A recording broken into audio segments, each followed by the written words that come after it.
एक बार ये अयोध्या के दर्शन करने के लिए।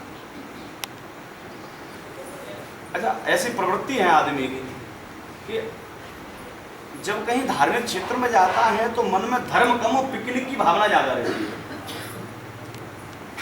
अब यह भी ऐसा ही इनके मन में था कि केवल घूमने जाना पड़ा। जिस धर्मशाला में रुके हुए थे उस धर्मशाला में एक संत रहते थे।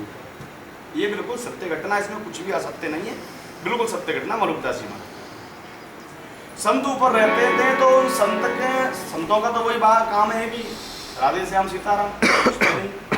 सुबह सुबह उठ करके संत बस अपने ब्रह्म मुहूर्त में जग जाते, नहाते धोते, सीताराम सीताराम सीताराम सीताराम सीताराम सीताराम गाना।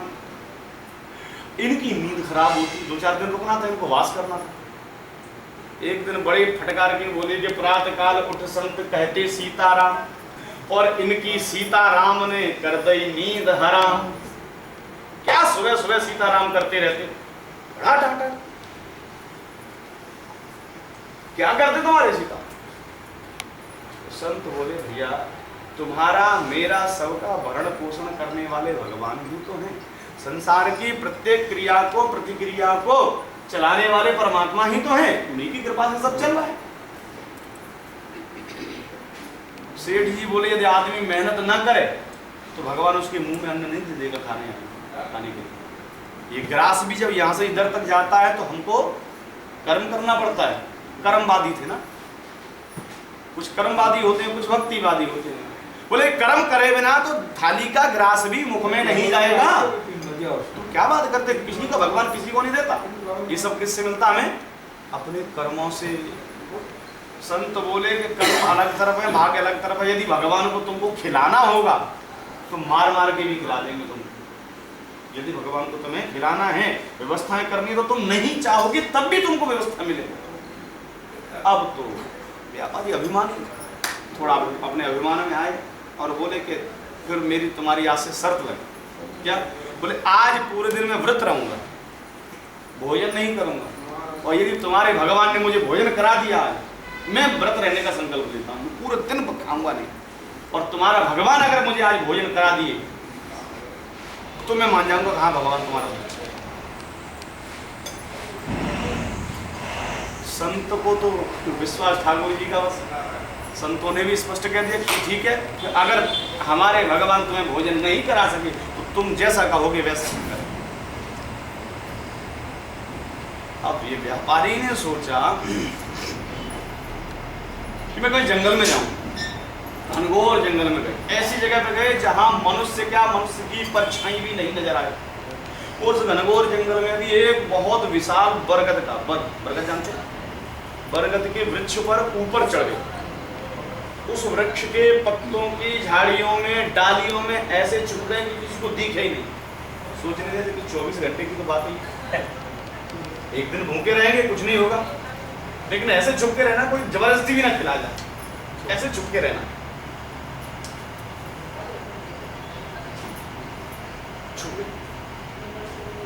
अपनी तरफ से सारी कोशिश करी, लेकिन दोपहर का वक्त जैसे ही हुआ तो वहां से कुछ व्यापारी लोग अपने ऊंटों पर, घोड़ों पर, गधों पर सामान रख करके व्यापार करने के लिए अन्य जगह पे जा रहे थे, अपने सामग्री को बेचने के लिए।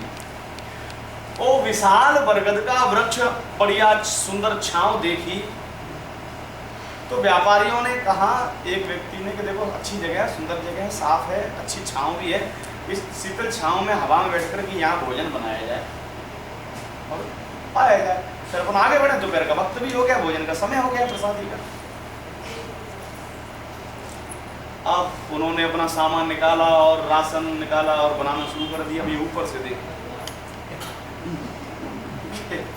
कोशिश तो पूरी की, लेकिन जंगल में भोजन तो आ, लेकिन ये कह रहा मैं खाऊंगा ही नहीं, भले ही आ गई, मेरे को खाना ही नहीं खाना, तो नहीं खाना, छुप बैठे ऊपर। अब नीचे उन्होंने भोजन पकाना शुरू किया। भोजन बन के तैयार हो गया, पत्थरों पे लगा भी दिया, भोजन करने के लिए बैठ भी गए। लेकिन तभी तक एक जो देखा बारी के लिए, यानी कि कोई आना जाए, कोई चोर डकैत ना आ जाए, लगा रखा था एक देखो। वो आकर के चिल्ला के बोला भैया भागो जल्दी। क्यों, क्या हुआ? बोले डकैत आ रहे हैं, चोर आ रहे हैं, जल्दी यहाँ से भागो। पत्तल पे लगे हुए भोजन को छोड़ करके व्यापारी अपने अपने, चोर डकैत आए लूटने के लिए, कोई आदमी भोजन देखेगा क्या? उनको सोचिए भागो यहाँ से, ये भागे। भोजन पत्तलों पे लगा रह गया, गरम ना गरम भोजन पत्तलों पे लगा। ये जैसे ही वह चोर डकैत वहां पे आए तो उन्होंने पत्तलों पे लगा हुआ भोजन देखा, आदमी कोई न दिखे वहां, कोई भी मानुष नहीं, इंसान नहीं, और भोजन लगा हुआ पत्तलों पे। एक चोर बोला सरदार देखो क्या बढ़िया बात है, भगवान की कैसी कृपा है, हमें भोजन तैयार मिला है, जल रखा हुआ है सुंदर शीतल और भोजन बढ़िया गर्मा गर्म रखा हुआ, चलो पत्तलों पे भोजन बैठ के पाते सब लोग पहले और बाद में देखें। सरदार बोला खबरदार, कोई भोजन नहीं पाए। क्यों? अरे इस घनघोर जंगल में किसको पता पड़ी कि हम यहाँ आए?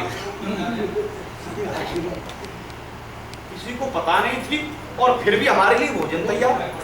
अच्छा, पता होने वालों को यह भी पता थी कि हम इसी वृक्ष के नीचे आएंगे और इसी के नीचे भोजन लगा के रखा। इसका मतलब यह है किसी व्यक्ति ने हमारे साथ विश्वासघात किया है, ये भोजन बना के रखा है यहाँ पे, और जरूर इसमें अवश्य इसमें जहर मिलाया, जिससे कि हम इस भोजन को पाएं और मर जाए। एक डकैत बोला कि सरदार जिसने भी जहर मिलाया होगा वो हमें मरता हुआ देखने के लिए जरूर यहाँ बैठा होगा। वो देखेगा भी तो सही कि हमारी जो प्लानिंग की थी हमने वो सफल हुई कि नहीं। वो अपनी प्लानिंग को सफल होते हुए देखने के लिए जरूर बैठा होगा। तब तक एक डकैत बोला कि यदि वो व्यक्ति मुझे दिख जाएगा कम से कम 100 गोलियां मारूंगा उसने। अब ये व्यापारी में थोड़ा डर का भाव होता ही, तो व्यापारी बड़े होते हैं, डर का भाव तो होता ही है, और ऊपर से कहेगा 100 गोलियां मारूंगा। अब इसको डर लगा कि ये ऐसा नहीं कि मेरे को देख ले और ऊपर से उतारे मारे गोली में नीचे गिरूं। उस डर के मारे एक कपा तो हिला तो ऊपर से पत्थर में खड़खड़ की आवाज आई। चारों तरफ डकैत ढूंढ रहे थे इधर उधर, एक सरदार ऊपर से आवाज आई। और ऊपर जैसे ही देखा ऊपर ये नीचे करो। बोलने में नीचे नहीं आऊंगा कैसे? बोले नीचे नहीं आओगे तो गिरा दिए जाओ, नीचे आओ, एक गोली में नीचे आ जाओ। बेचारा मरता क्या ना करता नीचे आ गया। अच्छा तुमने जहर मिलाया हमारे खाने में, यहाँ पे हमें मारना चाहते, कौन हो तुम? कौन से गिरोह से, गैंग से हो? बता। अब ये कि भैया मैं किसी गिरोह से नहीं हूँ, किसी गैंग से नहीं हूँ, ना मैंने जहर मिलाया। अब ये मना करे तो और ज्यादा शक हो उन लोगों को। जब आदमी ना करता है ना तो सामने वाले का शक जो बढ़ता जाता है। इन लोगों को इतना शक हो और मना करा, ये कहे कि भाई देखो ऐसी बात है। डकैत बोले कि ऐसा है, ये बात तब सिद्ध होगी कि तूने भोजन में जहर नहीं मिलाया, तू खा के दिखा ऐसा। खा के दिखा। और ये बोले मैं नहीं खाऊंगा। अब उनको और ज्यादा पकड़ा, ये खा क्यों नहीं रहा? खाएगा तभी ना कि जहर नहीं है, जहर है तो इसलिए खा नहीं रहा। उनको क्या पता? ये बोला भैया मैं खाऊंगा नहीं, इस भोजन को फेंक दो तुम, और इसके बदले में मैं तुम्हारा सामान उठाऊंगा, जीवन भर तुम्हारा नौकर बना रहूंगा, तुम्हारी मालिश करूंगा, तुम्हारे हाथ पैर दबाऊंगा, तुम्हारा नौकर जो कहोगे वो करूंगा, भोजन मत। ये कि भोजन मत करा तो डके तो ऐसा होगा। पक्का जहर मिलाया है इसने। एक डकैत आया और बंदूक को उसने उल्टा पकड़ा, पीछे से एक दिया पीठ में जोर से, खाता कि नहीं। और जब 10-20 उसके पीठ में कर्रे पड़ गए तो उसने खाना शुरू कर दिया। बेचारा जब मार पड़ेगी तो खाएगा ही। संत ने कहा था कि यदि भगवान को तुम्हें खिलाना होगा तो मार मार के भी खिलाएगा।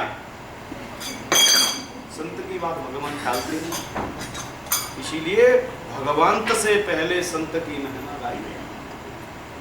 मार मार के भगवान खिलाएगा। आर ये पिटता भी जा रहा और खाता भी जा रहा है और रोता भी जा रहा है, आंखों से आंसू। बहुत देर हो गई खाते खाते। डकैत ने सोचा तो इतनी देर से खा रहा है ये, यदि जहर होता तो अब तक तो चढ़ जाता है इसका। आप तो कोई हो रहा है। सरदार ने पूछा भाई बात क्या है, अगर तो रो भी रहे हो और खा भी रहे हो, बात क्या? हमारे बोले तुम्हारी पिटाई से नहीं रो रहा हूँ, तो काय से रो रहे? बोले संत ने मुझसे कहा था किसी ने कि भगवान को यदि खिलाना है तो वो मार मार के भी खिलाएंगे। आज मुझे भगवान की करुणा महसूस हो रही है, आज करुणा का मुझे मालूम पड़ा है कि कितने भगवान दयालु हैं। आज उन्हें खिलाना था तो उन्होंने मार मार के भी मुझे खिलवाया है, और मैंने भगवान पर शक किया। और उसी समय उसी दिन से वो डकैत और वह व्यापारी दोनों उन साधु के शरण में गए, साधु से गुरुदीक्षा ली है, साधु से गुरुदीक्षा ली और आगे सीधे वृंदावन। और वृंदावन में आकर के उन्होंने बड़ी बड़ी ग्रंथें लिखे और एक दोहा लिखा बड़ा सुंदर। उनका नाम पड़ गया वृंदावन मलूकदास। क्या नाम पड़ा? मलूकदास जी। उन्होंने क्या दोहा लिखा कि अजगर करे न चाकरी, अजगर किसी की कोई चाकरी नौकरी नहीं करता है, पंछी करे न काम, और दास मलूका कह गए सबके दाता राम। सबके दाता, इसीलिए प्यारे ध्यान रखना, किन किन ने गुरु दीक्षा ली है? गुरु दीक्षा किस किस ने ले रखी है? सभी ने ले रखी है। जिन्होंने नहीं ली हो वो गुरु दीक्षा अवश्य ले लो जीवन। गुरु दीक्षा जरूर लेना है। गुरु कल्याण करेंगे तुम्हारा, और कोई कल्याण कर नहीं सकता इस संसार में। गुरु के बताए हुए मार्ग से ही कल्याण होगा। देखो हमारे सत्संग कर रहे, सत्संग के बीच में संगत जी का गण आया और डंक मार के गया है। ठीक है, इसको क्या कहते हैं आप लोग? बर्फ। वो जो हाँ हाँ तो ठीक है, कोई बात नहीं, मच्छर नहीं, तो कहने का मतलब ये है गुरु का जीवन में होना बहुत आवश्यक है। जिसके व्यक्ति के जीवन में गुरु नहीं, उस व्यक्ति का कल्याण होना संभव नहीं है। वृंदावन की एक पुरानी कथा है, और उस कथा को कहते कौन थे? तुम्हें बहुत बड़े संत का नाम बताओ, श्री रामकृष्ण परमहंसदास जी महाराज। जानते हैं आप? वह एक कथा सुनाते थे वृंदावन की, बहुत बढ़िया।